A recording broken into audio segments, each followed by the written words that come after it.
Cryptography is not enough. A longish speech on paradoxes and antinomies. Before I start with this speech, let's get one thing out of the way.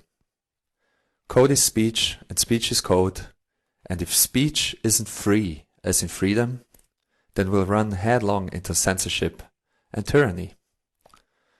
Privacy is not secrecy, cypherpunks write code, and running the numbers is not a crime. Numbers.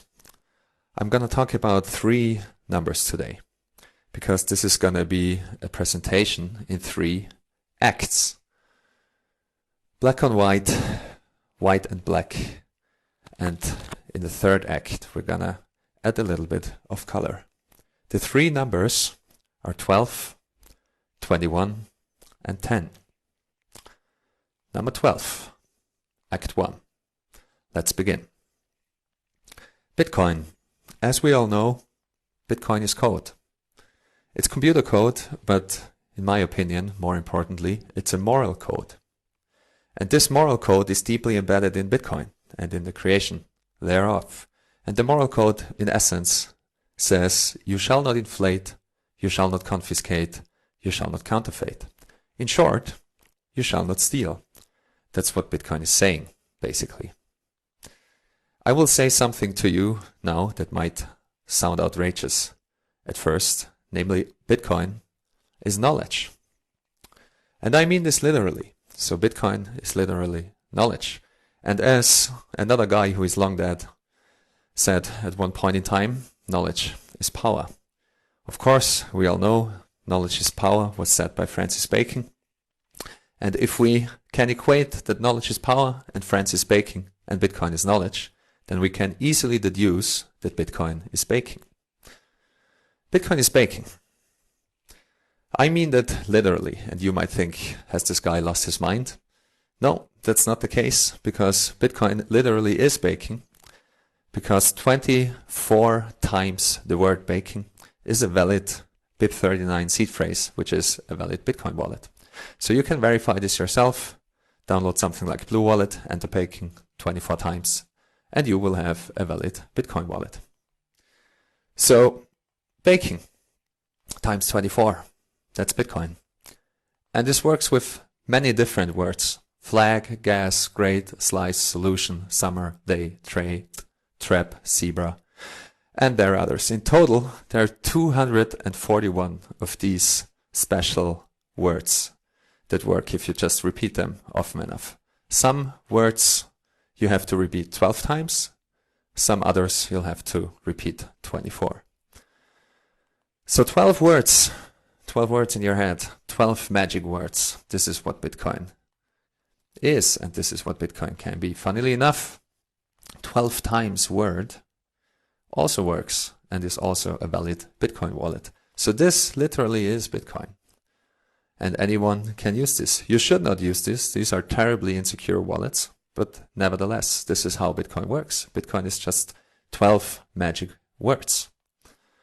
So how in the hell does this work? How can this ever be secure? Why is this the way that Bitcoin works? So Bitcoin finds strength in numbers, strength in large numbers. And your 12 magic words, they have to be 12 random words for them to be secure. If they are truly random, then they are as secure as anything can be. All cryptography is rooted in randomness, or in a concept that we call entropy. If they are random, then your wallet is secure. If they're not random, then they're terribly insecure. That's why you should never use the baking wallet or the word wallet or what have you. So 12 valid words. This is what Bitcoin is. It can't be any old random words. They are very special words and there are checksums involved. So they have to be 12 valid words. And if they are valid, then you have a valid Bitcoin wallet. Funnily enough, 12 and valid and word are one of these valid 12 words. So if you enter 12 times, or valid 12 times, or word 12 times, this will work too. So this is what Bitcoin is, essentially, from a user-facing perspective. Again, if you want to try this out, download Blue Wallet or something similar. Anything that can recover a wallet from a BIP39 seed phrase and enter 12 times, or valid 12 times, or word 12 times, or baking 24 times, or what have you. All right, this is what Bitcoin is, which brings us to Act 2. Act 2. Black and white. Number 21. So Bitcoin is paradoxical and unintuitive. You might have heard of the story of the sage in India that went to a king and wanted to play a game of chess against the king. And the king loved chess, so he graciously accepted the offer. But the king, he wanted to repay the sage in case he won. So he told the sage, "What do you want as a payment on the off chance that you win against me in chess?" And the sage, he was a very humble character. He just wanted 1 grain of rice that the king was to place on 1 square of the chessboard. And just double the grain of rice for every square on the chessboard. So it's 1 on the first one, 2 on the next one, 4 on the next one, 8 on the next one, and so on. And the king obviously accepted. And of course, as luck would have it, the sage won. And thus the king began to put rice on the chessboard. And if you ever dealt with exponentials or large numbers, you might know this story. And you might know that this is a lot of rice that the king has to put on the chessboard. So it's a very unintuitively large number. It turns out that these are 18 quintillion grains of rice. So that is indeed a very, very large number. If you calculate how much rice this actually is, it's 210 billion tons of rice. So this is enough rice to cover all of India 1 meter deep in rice. So it's a literal metric fuck ton of rice. It is a lot of rice. Back to the 12 magic words. What you can do with the 12 magic words is you can open up a box in cyberspace.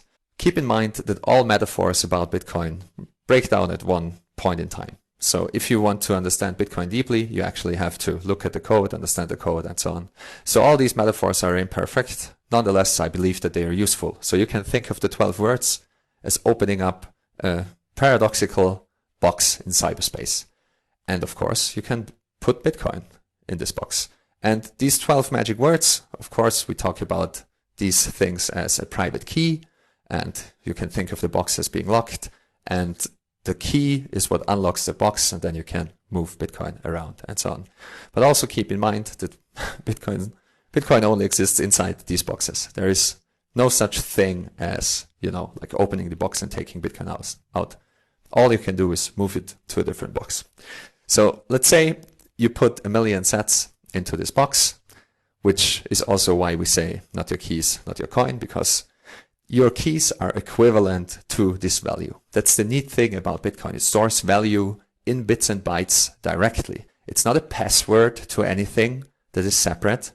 The value itself is stored in the information itself. So if you have 12 words in your head, you literally have Bitcoin in your head. It's not a password or anything like that. It is the value itself that is stored in your head.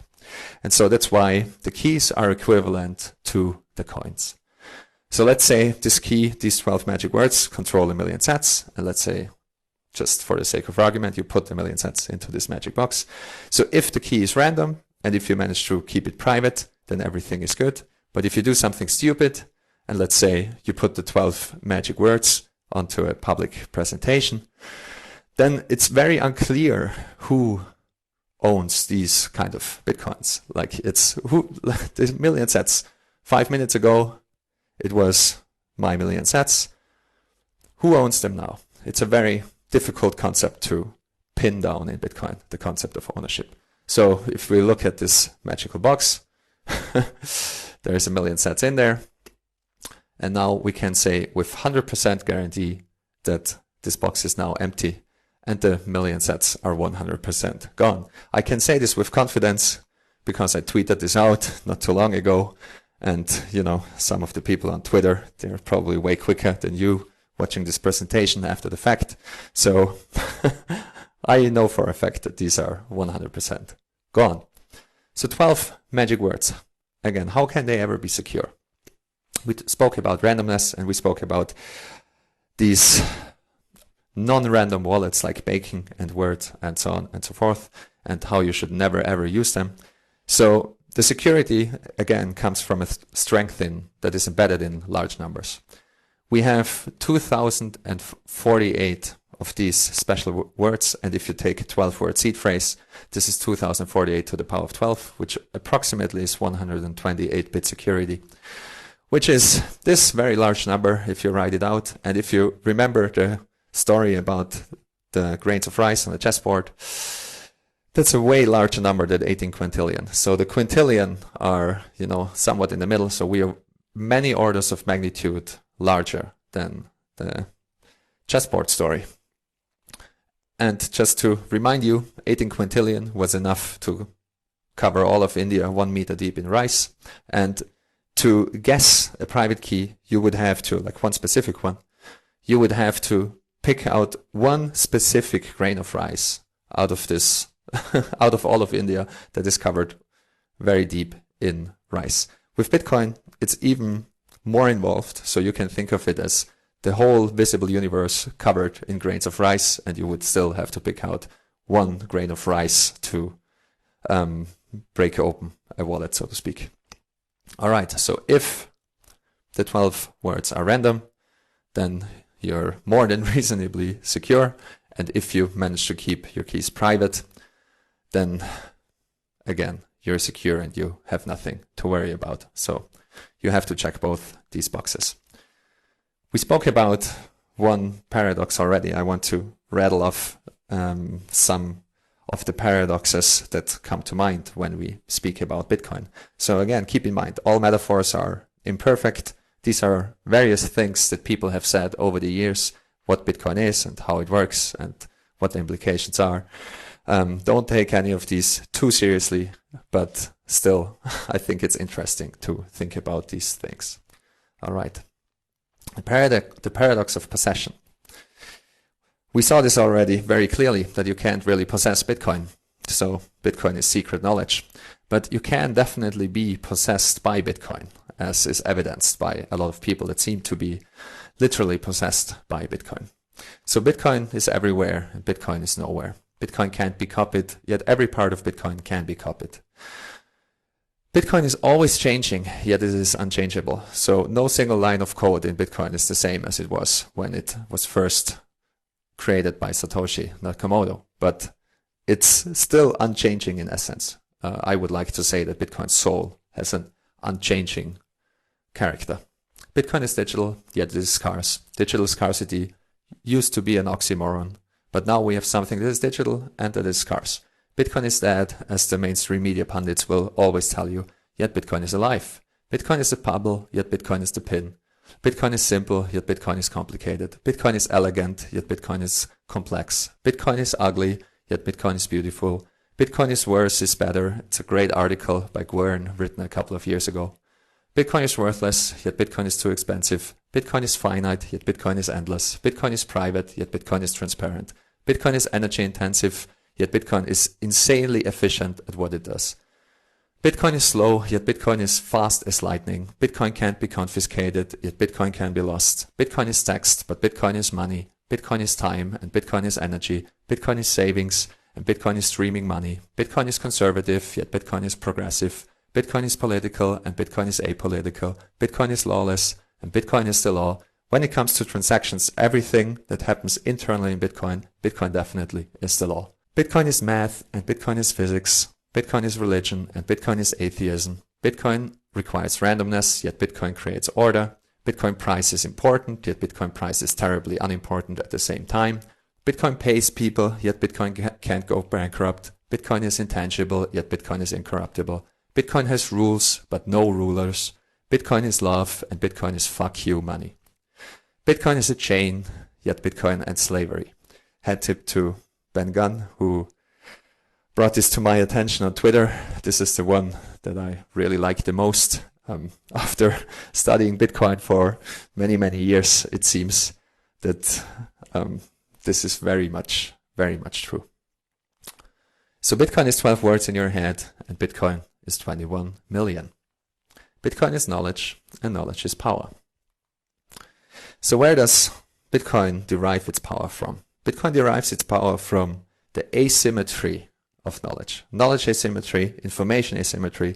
All of cryptography is rooted in information asymmetry. And Bitcoin, as we will see in Bitcoin, cryptography is not enough. So you need different kinds of asymmetries for Bitcoin to work. So one of these asymmetries is, this is true for multiple things, but one of these asymmetries is that things need to be hard to produce and easy to verify. This is both true in money and in cryptography. Money needs to be hard to produce and easy to verify. For good money to emerge, this is always true. Like if you can't verify the money, then it's terrible money. If it's easy to produce, then again, it's terrible money. For cryptography as well, the solution to a cryptographic puzzle has to be hard to produce. And it has to be easy to verify as well. So Bitcoin, again, checks both of these boxes. It is very hard to produce and is very easy to verify. And to understand this more deeply, we'll have to look at two of the building blocks of Bitcoin, which are signatures and blocks. So to interact with Bitcoin, to use Bitcoin in a meaningful way, you need to have a valid signature and someone needs to find a valid block. These are the two very essential things that make Bitcoin tick. Valid signatures and valid blocks. So if you want to do anything with Bitcoin, you need to be able to produce a valid signature and someone needs to be able to produce a valid block. So signatures are private, blocks are public. Signatures are created locally, blocks are created globally. Signatures deal with secret information, blocks deal with public information. Signatures relate to the 12 words and blocks relate to the 21 million. So I know this was a very general overview of those two things. Of course, it's nuanced and I'm glossing over many, many details. But still, the important thing is that the 12 words in your head and the 21 million, they're two sides of the same coin.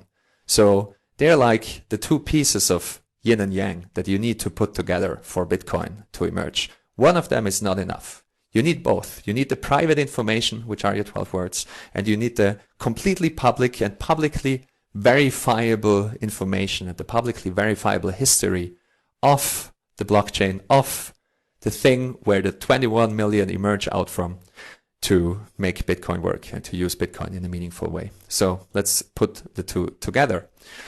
And as we all know, Bitcoin is not black and white, so we need to add some color to it. As we all know, Bitcoin is orange, which brings us to Act 3. Act 3. Bitcoin is the orange tree. To understand this tree, we'll have to look at the root problem that Bitcoin solves. And there is no better person to ask what the root problem is that Bitcoin solves than its creator, Satoshi Nakamoto. So Satoshi famously said that the root problem with conventional currency is all the trust that's required to make it work. So trust is the root problem. And the problem with trust is the trust can be abused. So he famously also said somewhere else that in Bitcoin we do not have to rely on trust. We can use crypto proof, those were his words, instead of relying on trust. So I would like to show you that this is not enough. The crypto proof alone is not enough. And to understand this, we have to look at how the trust problem was solved historically. So how was the trust problem solved historically? Very easy. We always had some people that were dressed very nicely with a very nice smile on their face. And they would say, well, just trust us. We will take care of everything. And you can just put all your trust in us and we will solve the problems for you. And this is how the world works. So we always had authorities that we had to trust. And now, supposedly, we can replace this with cryptography. But what happens if we do this? Does this really work? So we have a face of cryptography, unfortunately, but there we go. That is the face of cryptography, it seems. It is definitely the face of crypto. And so the situation doesn't really change if, you know, the people are a bit younger and a bit more technologically involved. And so if the trust us comes from the crypto bros, nothing really changes. The crypto bros just become the new politicians. And that's what we want to move away from, don't we? Like, we always had politicians tell us, just trust us. This is the current state of things. So the state would always say, trust us and we will figure it out. And you, the plebs, have no say anyway.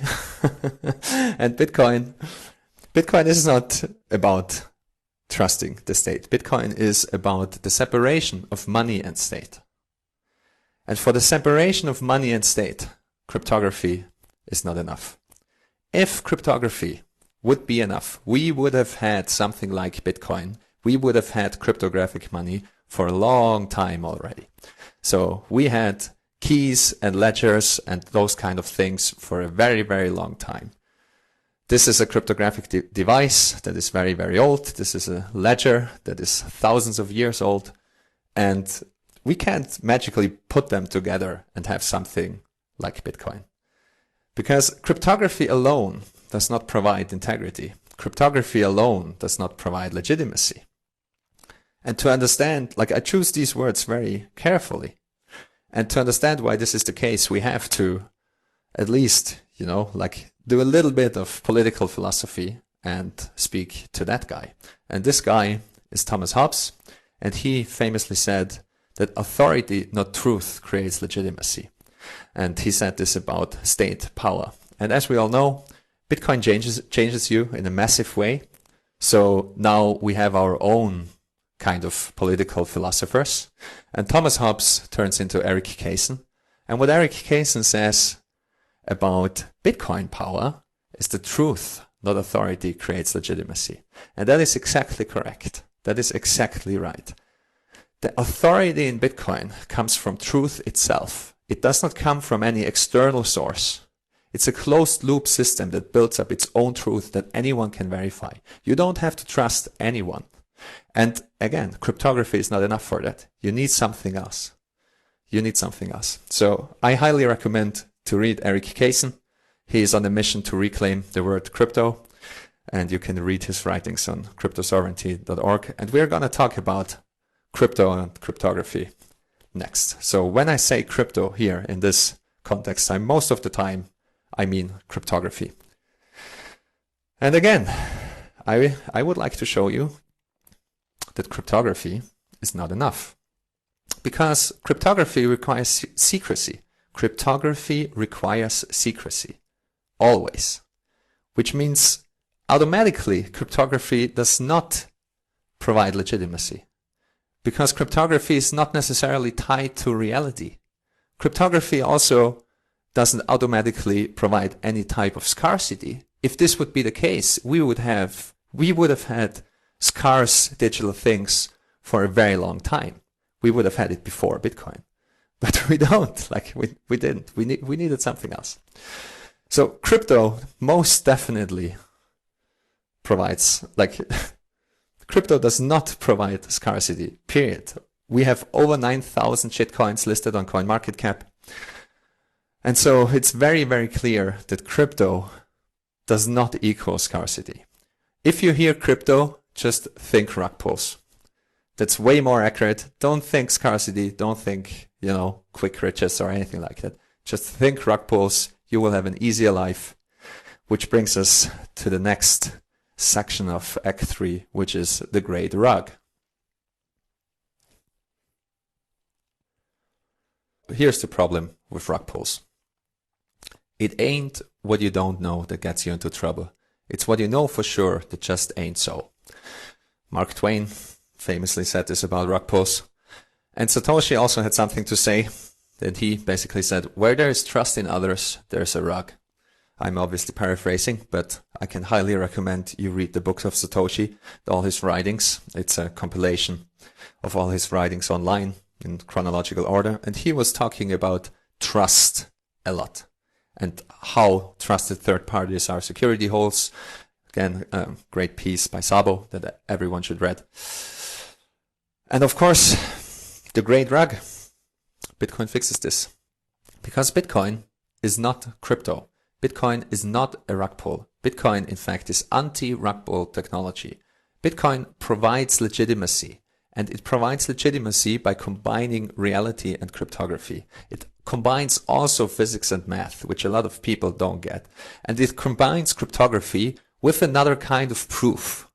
It's not only cryptographic proof, there is another kind of proof involved.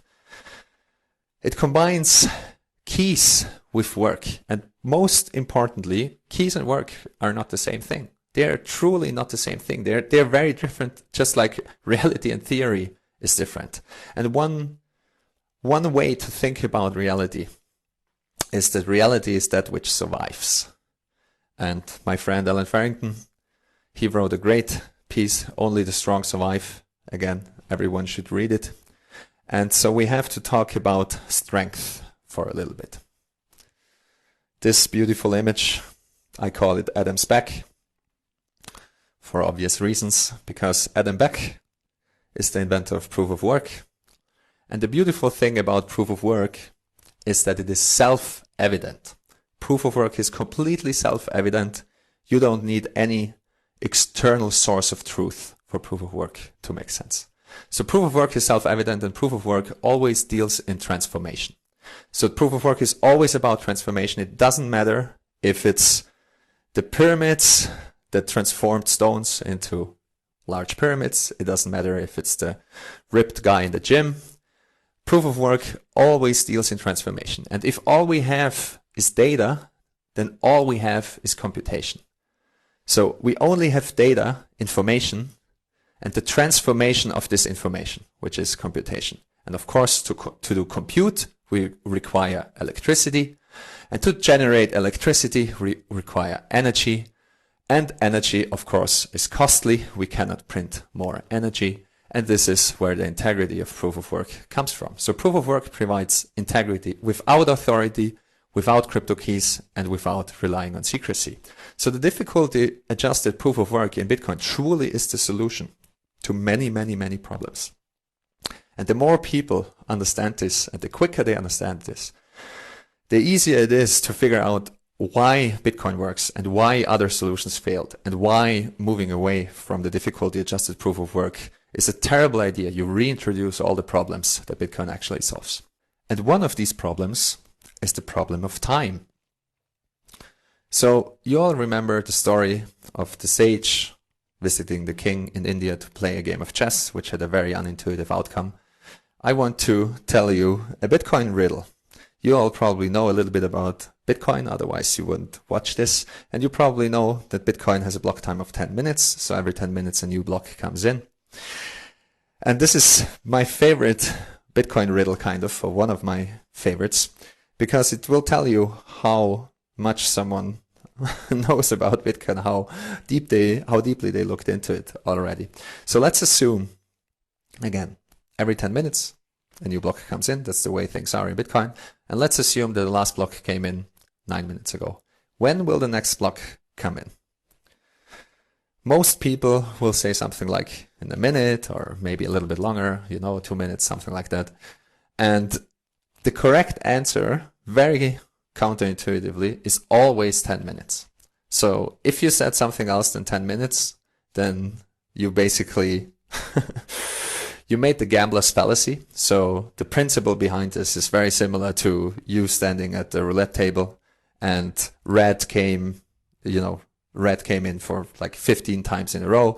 And now I ask you, what are the chances that red comes again, or what are the chances that black comes? And if you say anything else than 50-50, then, well, you're committing the gambler's fallacy. So 10 minutes, this is the magic number. This is the duration that it is about. And every 10 minutes, reality asserts itself in Bitcoin. Every 10 minutes, truth emerges.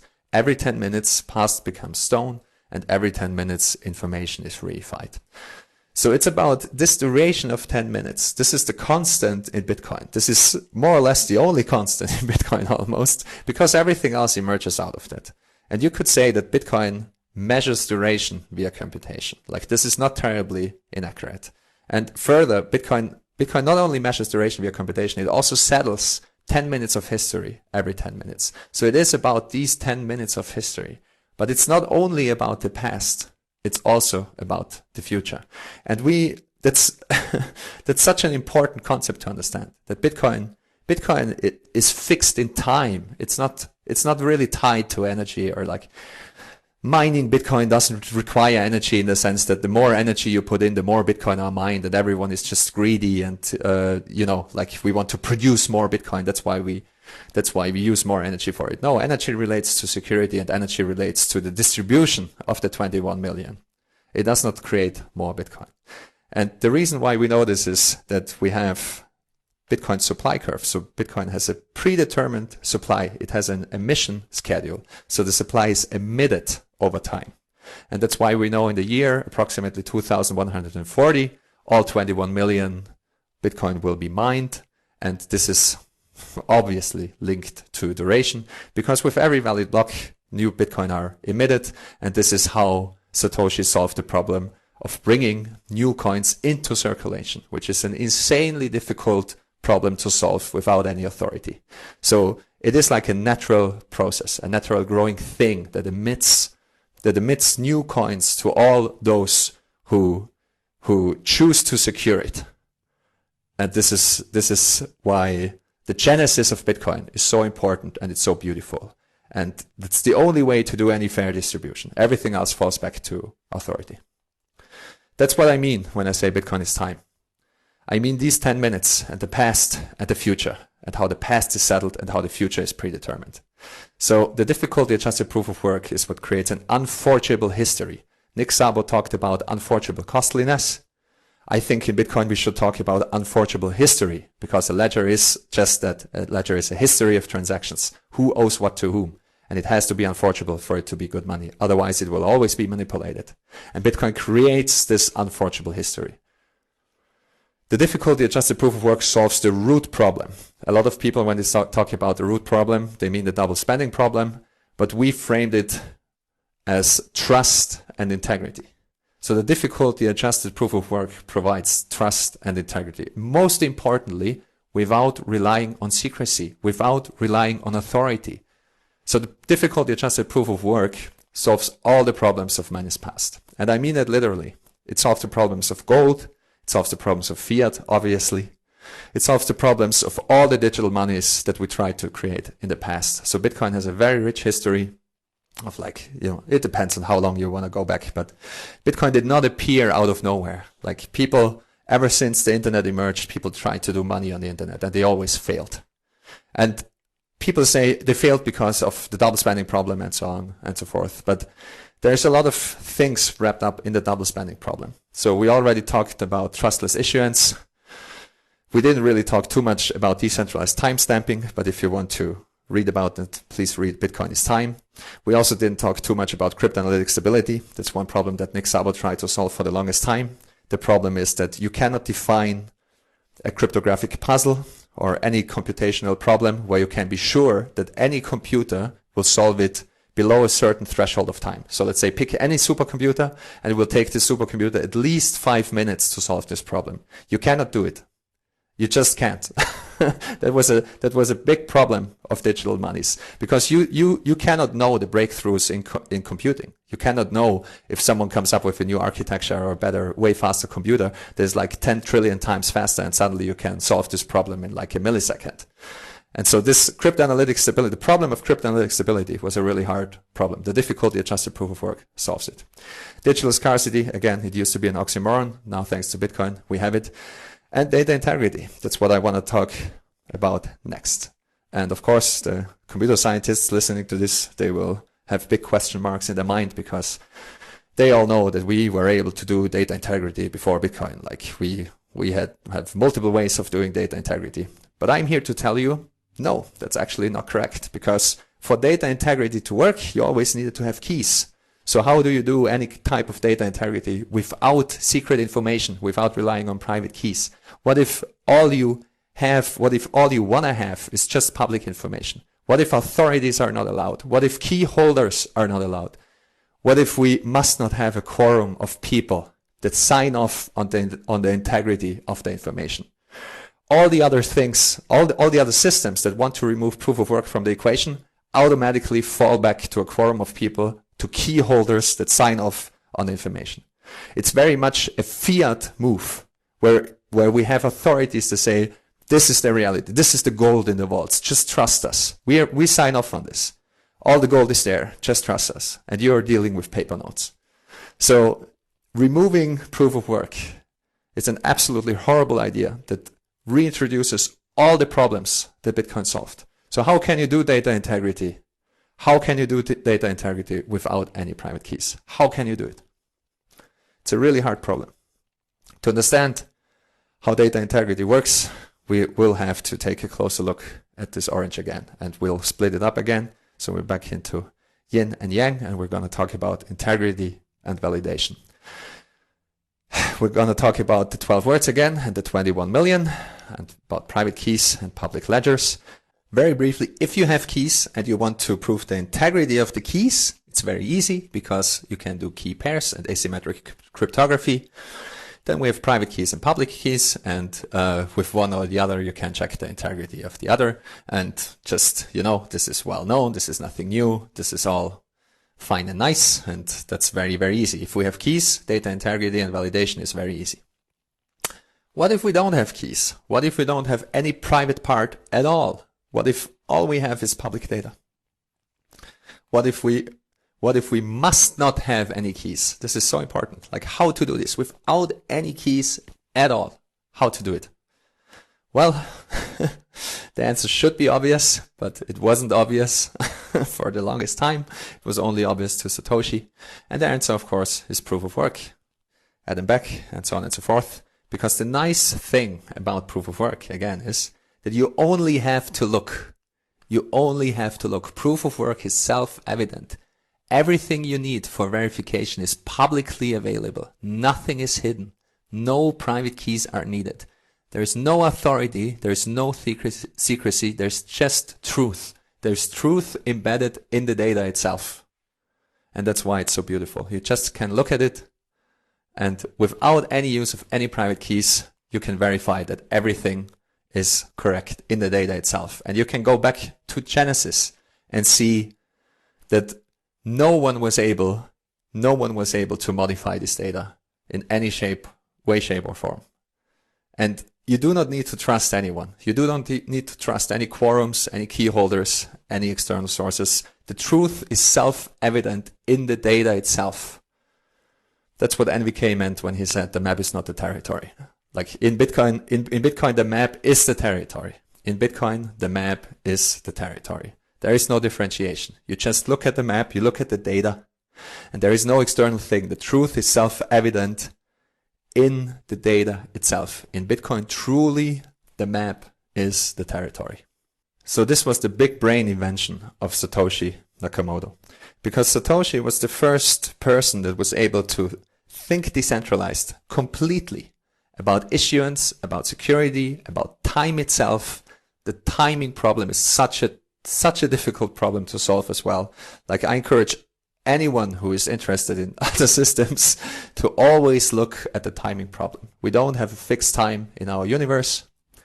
And this is why it's such a difficult problem, just because of relativistic effects alone, to get a orderly sequence of events in decentralized computing. It's a borderline impossible problem, and only the difficulty adjusted proof of work solves it completely. So Satoshi knew this. Satoshi knew that he had a breakthrough, because he said, I think this is the first time we're trying a decentralized, non-trust-based system. So he realized that with crypto proof and the reification of information, which is a phrase I really like, which I stole from Adam Gibson, we can create digital scarcity. We can create sound money in cyberspace. And he also knew that crypto proof was not enough. He knew that cryptography was not enough.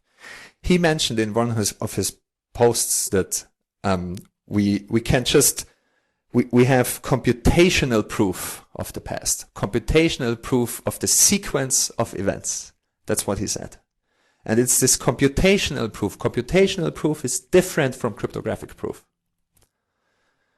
Because in computational proof, in the difficulty adjusted proof of work, there are no private keys involved.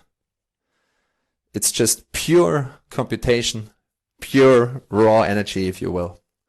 This is absolutely required to have publicly available information that is consistent in itself that anyone can validate.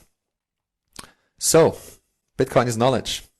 It is literally true that Bitcoin is knowledge. Anyone can have the knowledge of the integrity of the system. It's a completely open system. It's completely transparent. You can yourself convince yourself of the 21 million. You can check Bitcoin's monetary policy. You can check the integrity of the system. But the opposite is also true, that knowledge is Bitcoin. As we saw, Bitcoin is just 12 words in your head. That's why I believe that trying to, outlaw Bitcoin in any way is equivalent to thought crime, because all that Bitcoin mining does, for example, is trying to find random numbers.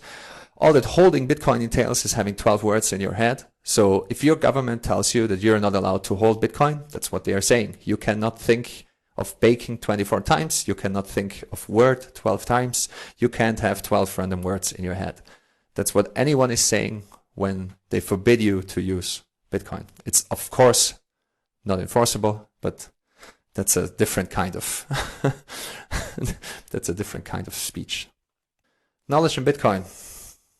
Bitcoin is private knowledge. 12 words in your head. Bitcoin is public information, public and transparent information, which leads to the 21 million. It's private keys and public ledgers. And the S at the end of ledgers is important because we have many, many ledgers all over the world, and you need to have your own valid copy that you, in the best case, validate yourself. And if you want to use Bitcoin in any meaningful way, you have to put those two together. And if you put them together, then the orange emerges. And just as a very quick example, let's say Alice wants to send Bob some sats. So Alice needs a private key and she needs a copy of the public ledger. And in private, she uses her private key to sign a message, which is a transaction. And let's say this message says, I, Alice, want to send 21 sats to Bob, and she signs it with her private key. So if everything checks out and if the signature is valid, then the transaction gets broadcast. And if the transaction is valid, the Bitcoin network will accept it and the transaction will land in the mempool, which is what connects the private world of private keys with the public world of public ledgers. It connects the 12 and the 21. It is the link between the past and the present. And if everything checks out and if the signature is valid and if a valid block is found after approximately 10 minutes, then the transaction is confirmed, which is what Bitcoin is saying all the time, every 10 minutes. But it is saying more than that. With every transaction that is confirmed, with every valid block that is coming in, it also self-confirms its own integrity, always, all the time. The beautiful thing about the difficulty-adjusted proof of work in Bitcoin is that it's accumulative over time. It's like layers of amber that solidify the past. And with this solidified past, Bitcoin also says, moral code confirmed. And as we heard in the very beginning, the moral code of Bitcoin is you shall not inflate, you shall not confiscate, you shall not counterfeit. In short, you shall not steal. And that's what Bitcoin is saying every 10 minutes without relying on trust.